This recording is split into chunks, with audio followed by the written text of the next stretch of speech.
So what the three major categories that are in the Think Long report that come out of all the work is, first is we need to invest in infrastructure. We have a $765 billion infrastructure deficit in the state. $765 billion cuts across not only transportation, schools, water. How are we going to deal with that? Well, it's very interesting. Turns out that many states and countries have figured out how to do a variety of new financing mechanisms for infrastructure, some of which involve public sector putting money up, but then also leveraging private resources, public-private partnerships, bringing the private sector in to participate in infrastructure. It can be done, and it's been done in other places. And we're saying that it's something that we ought to really take seriously. And I'll give you other examples. We ought to be using our resources where we have them more effectively. The pension funds that we have in this state can be leveraged to do infrastructure investments. And in fact, the CalPERS state pension fund just allocated $5.8 billion for infrastructure investment, a portion of that for infrastructure in the state of California. So we ought to be using our resources to invest in rebuilding our own infrastructure. And it creates jobs. If you remember, our biggest job losses are in construction. So we should be hiring people for these jobs. We ought to be rebuilding our infrastructure. We ought to be investing in it, and it ought to be done on a regional basis. Every region should be doing it region by region. The second thing is investing in our people. Workforce. We really have a major problem in terms of the training of our we obviously have an unemployment problem, but we have a mismatch problem too, of getting people from where they are now to where the jobs could be, not only for the future, but also in terms of jobs that are available.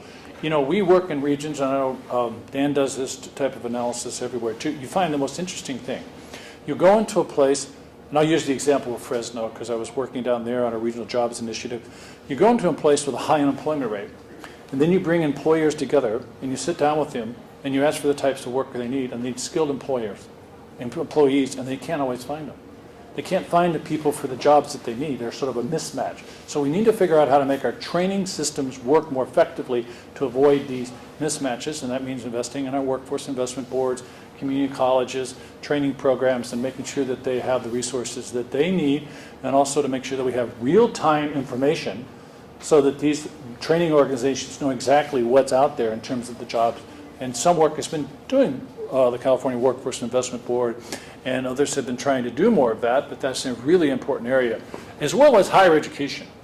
Community colleges and others, we need to make sure that people have the ability to afford to go to higher education. And we have some recommendations in that report about how to change the way we do that now in terms of the connections and the financing. And then finally, making government itself more job-friendly and California more attractive to private investment.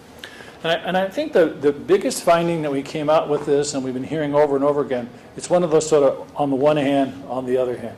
On the one hand, we need to invest more. On the other hand, we need to remove barriers and constraints that make it hard for private investment to occur, and that means we need to streamline our regulatory processes, get anything out of the way that's holding people back from being able to do the things they need. And it needs to be done in a balanced way. What's been happening for the last 20 years, I think, is that some people say it's all about regulation, and other people say it's all about investment. And the answer is it's both. It's both, and that's what the Think Long Committee is putting forth, and that's what most regions, I think, believe. So, also, we have recommended establishment of an Office of Economic Development to be the single point of contact for business and providing a one-stop shop for concierge services. The legislature has enacted a bill called AB 29, which is to create in statute a Office of Economic and Business Development. It's consolidating a number of services and activities into one place, and it needs to be done. The other thing that's happened is that the governor has appointed an individual, Michael Rossi, as his representative for jobs, and he will be the point person for the governor to work on this. And so the question is, now we've got a point person, we have an office, and we have a lieutenant governor developing his strategy. It's time to pull all these things together and have the regions work with them on an ongoing basis.